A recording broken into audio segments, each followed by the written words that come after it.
Excuse me. What in the world are you thinking? Mean Gene, the first thing you need to do is to tell these people to shut up if you want to hear what I gotta say. What up, y'all? It's KMV, the Sexy Ninja, and the place to be for a Paper Saber universe, and this is the New World Podcast, brother. We're talking about Dynamite, June 5th, 2024, Taz, Tony, Excalibur on commentary. We're in Loveland, Colorado, in the Blue Arena. We started off hot with my homie, my man, my scumbag, getting too excited here, MJF, opening the show, cutting a fire promo. This is what AEW needs right now, this caliber of a star, and he made some hints. I think his first match will be at Forbidden Door. He goes, I might be facing a Japan guy or a Mexico guy, and I'm guessing it's going to be Roosh, because Roosh called him out last week, and I'm guessing that's where we're going with this, because at the end of this promo, Roosh does come out and it ends up in a big old fight.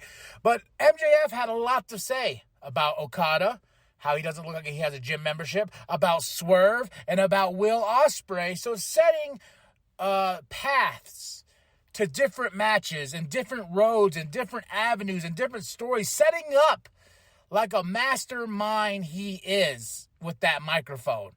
I was like, oh my God, he's mentioning these guys. Oh, we're going to have great matches. And if his first match back is with Roosh at Forbidden Door, oh my goodness, man.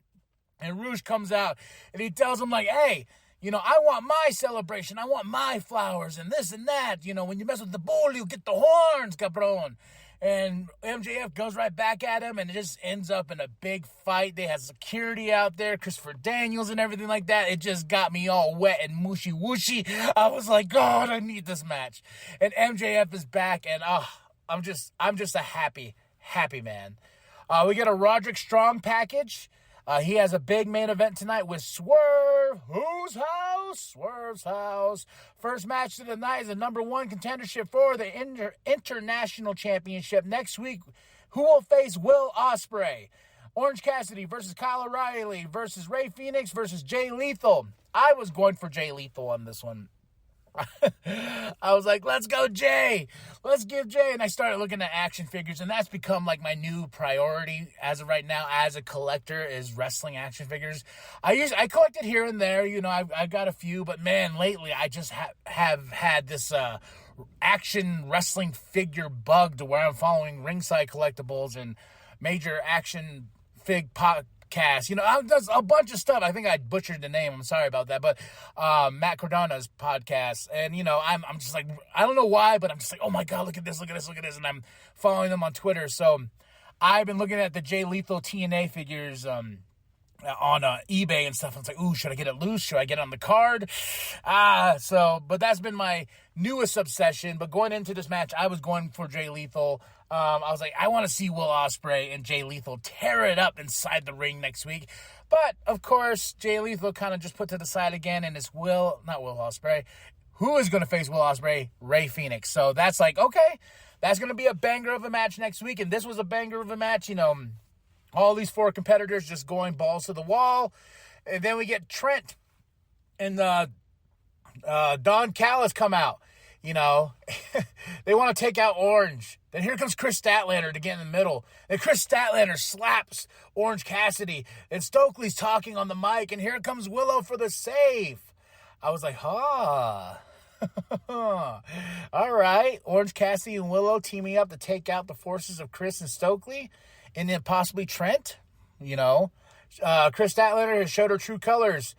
And I will just comment on this once. I want you, while you're listening, if you're walking, if you're in a car, if you're working out, that would be awesome. If you're taking a shit listening to this podcast, or you're just cleaning the house, or you're just doing something, walking through a store right now, I want to say on 3, what is the worst thing about Dynamite right now? And we're going to say it together while you're doing your activity of whatever your activity is. And we're going to say it together, okay? What's the worst thing about Dynamite lately? 1, 2, 3, Chris Jericho. Oh my fucking God. this learning tree shit is just awful. And I had to deal with it throughout this show. And even Taz was like, no, I don't want to hear from the learning tree. And this David, hi guys, and the handshake. And just, oh my gosh, I'll just list off what segments these were because I don't want to talk about them again. Jericho rolls up and he tries to tell the guy, like, hey, this is how you hold the camera. 30 years in the business. You're welcome, guys. Then one where he's telling someone how to eat food, and one where he's talking to Private Party. You guys should be called Public Party. Thanks, guys. And I'm like, oh, shoot me now. But it just kept on going. And every time I saw Jericho on stage, I just went, pure garbage, man. And the fact that Brian Keith is tied into the learning tree shit is just, I'm sorry, Brian. You deserve more. And he just has this weird shtick about being like, disrespect. I'm just like, no, please. Renee's with Willow. And while they're doing this interview, we got fuck Don Callis chants. During this interview. And I'm like, oh, it's so random, but he might be out there doing something. But still, during this interview, Renee and Willow's try to keep their composure. But yeah, fuck Don Callis chants in the background. And speaking of the background, the audio on this show is awful. Like, I just kept, the mic popping and stuff like that, the cricks and the cracks and all, it just was awful. Awful, I was just like, what's going on, guys? Orange Cassidy showed some love to Willow for having his back. And then we go into Christopher Daniels making an announcement for the TNT Championship ladder match that's going to be at Forbidden Door, the qualifying matches. And we get Brian Cage versus Mark Briscoe. Mark Briscoe gets the win. Nothing wrong with that. But I was like, can we give Brian Cage something? Can we give the Swolverine something? I really do think this guy can shoot to the moon if given the opportunity. And nothing against Mark Briscoe. He deserves the world. If we're going to take Mark Briscoe all the way to the ladder match, let him win the damn thing. Because he's the current Ring of Honor World Champion. And that should mean something. It should. But Jack Perry's watching on. Don and Takeshita are in the crowd. Then after Mark Briscoe gets the win, Jack Perry cuts a promo about how he deserves that championship more than anybody else. Then we go into Renee with Hook and Joe and the Premier Athletes. Yeah. The Acclaim come out. Music cut. Young Bucks on, and they're like, hey, your segment is over. Get out of here. Acclaim gets pissed off. Crowd starts screaming bullshit. Then we get Renee with Swerve, and Swerve is ready for his match tonight. Title for title. Mercedes Moné versus Stephanie Vaquer. I hope I said that right. At Forbidden Door, June 30th. We'll see how that goes down. Big pay-per-view. Then we have the BCC versus Team CMLL. BCC for the win, but the biggest surprise was Wheeler Yuta's back. Woohoo, baby. Blackpool Combat Club is complete because Wheeler Yuta got the win, baby. Then we go to a Daniel Garcia package. He's looking great, looking strong. And the Books and the Acclaimed are have a little bit of a backstage, not scuffle, but the Acclaimed call him out at their office. Then we go into the Bucks meeting with Christian and his family and saying like, hey, we'll take care of you guys, okay? My favorite part about this little piece here is when he's like, give me some damn water. And you hear Taz, get the man some damn water.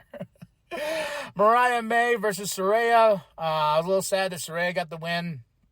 This match was fun. Tony on commentary was amazing, as always.